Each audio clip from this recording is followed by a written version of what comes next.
Tilen, zadnje čase ti veliko dogaja in spremljate tudi dobra volja, tudi sedaj, ko smo tukaj za kulisijo nacionalne televizije, kjer te bomo kmalu gledali, kje že? Ja, v oddaji petek zvečer, zakaj ne bi bil zelo vas nahajpan, ker je bila super oddaja, tako da tole morate nujno pogledati in poslušati mojo... Ne smem povedati, kaj bo noter, pač karkoli že bo. Nekaj bo, ne? Nekaj bo, nekaj sladkega.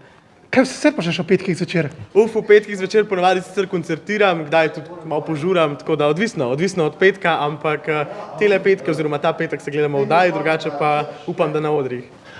Ko si omenil koncerte, če se ne motim, si pripravil prav posebnega pred kratkim?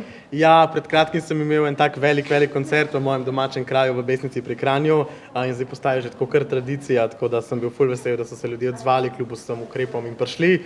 Imeli smo se res fajn, prišel je tudi gost Dejan Kranjc in smo naredili res to pravo žurko. Nam še poveš, kako je bilo pa žurko, ko ste snemali tvojo zadnjo uspešnico? Kje so krila? Krila so zlomljena na mojem podstrešju, tako da je bila tudi žurka, ja, veter je zlomil naša krila.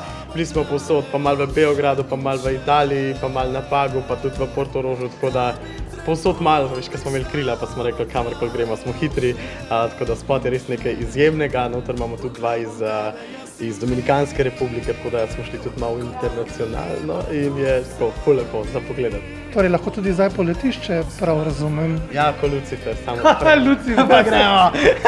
Vidim, da si precej navihan. Ja, pika. Kaj nam še pripravljaš to jesen? Poleg Angela, jagode se še vedno vrtijo.